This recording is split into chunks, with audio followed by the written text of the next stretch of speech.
دیکھیں ابھی تک اس پہ کوئی فیصلہ نہیں ہوا. اب یہ تو رانا ثناءاللہ صاحب ہی بتا سکتے ہیں نا انہوں نے کیوں کہا ہے کیوں نہیں کہا.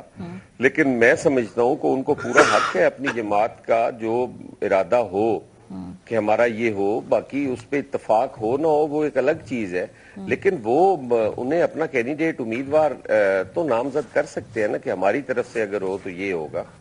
اور پیپلز پارٹی کو اس پہ کیا کوئی اعتراض یا کوئی بعد میں اس پہ کوئی مشاورت ہی نہیں ہوئی؟ نہیں, ہمیں کوئی اعتراض نہیں ہے, جب بھی ہوگی مشاورت کے ساتھ فیصلے ہوں گے. ٹھیک ہے.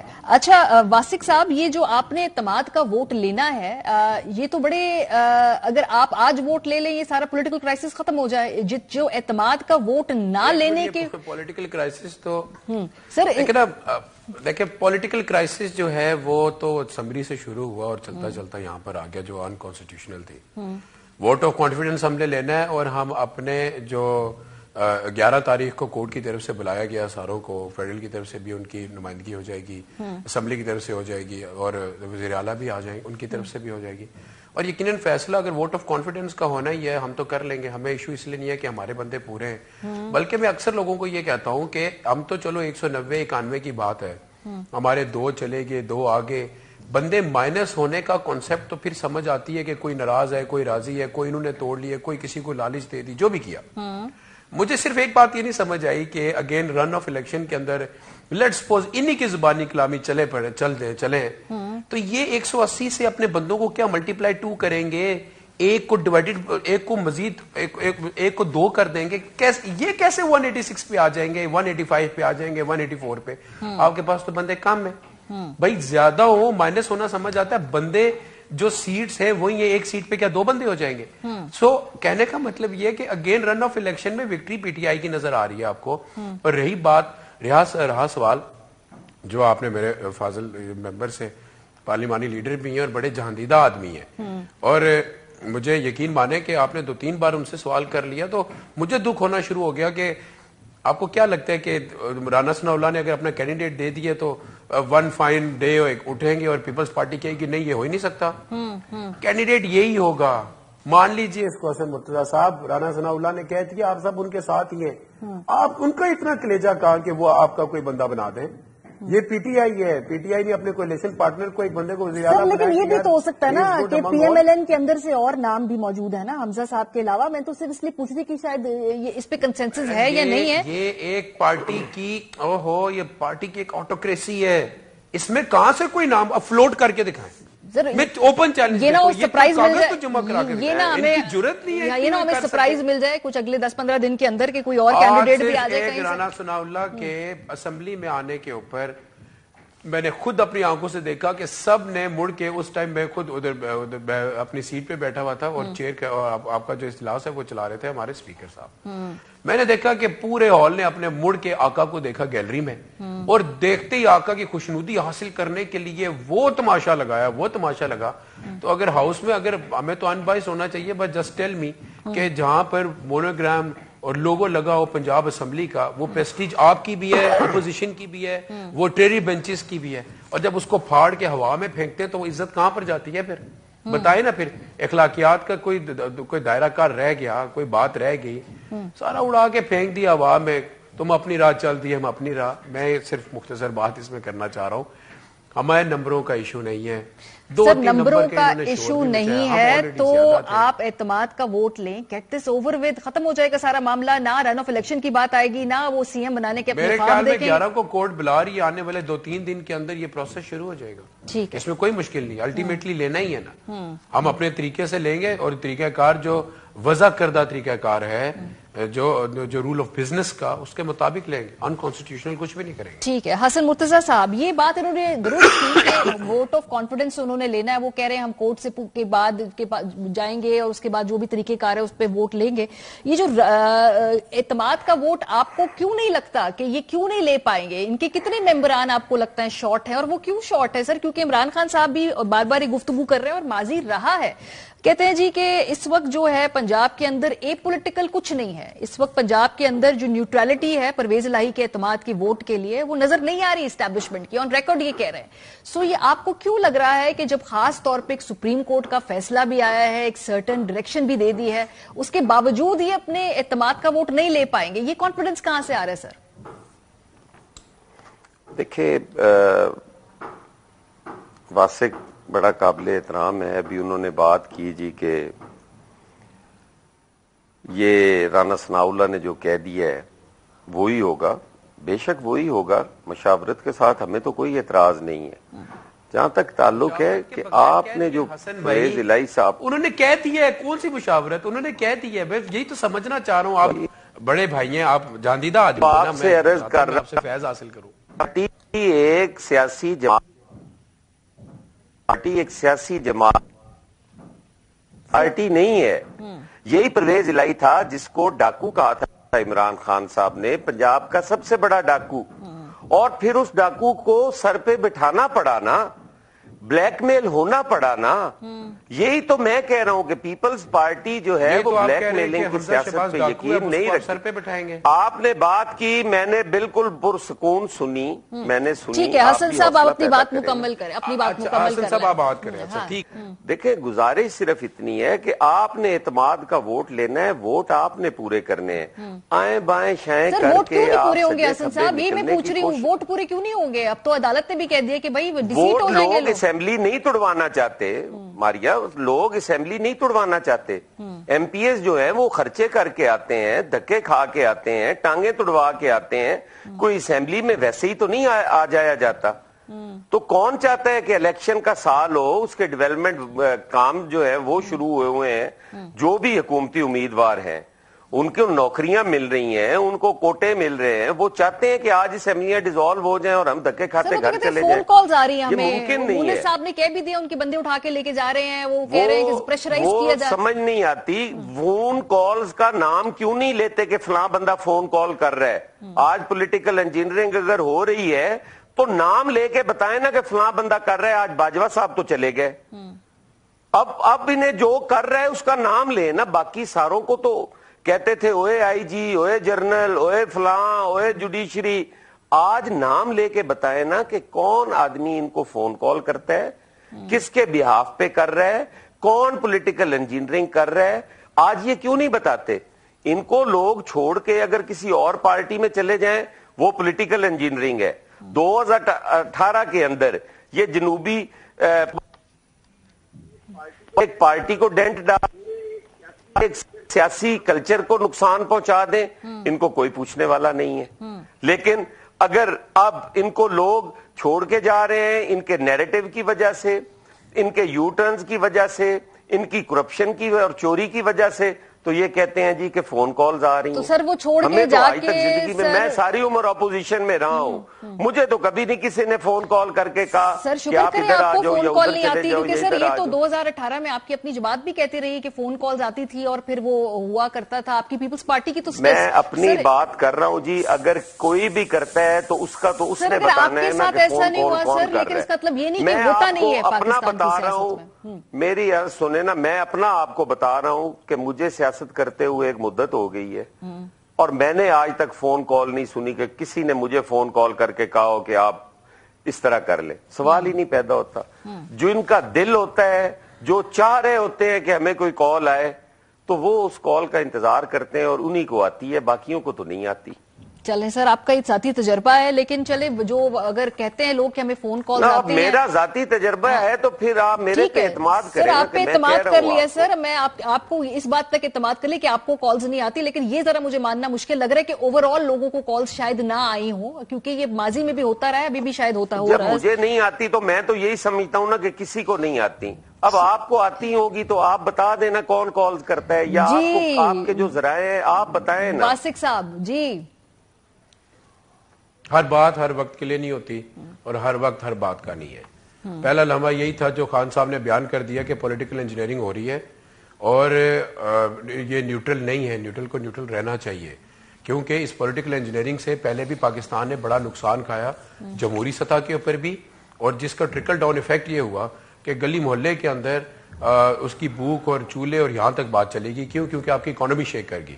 سو میں یہ کہنا چاہ رہا ہوں کہ اگلے لمحے میں یقیناً اگر کئی چیزیں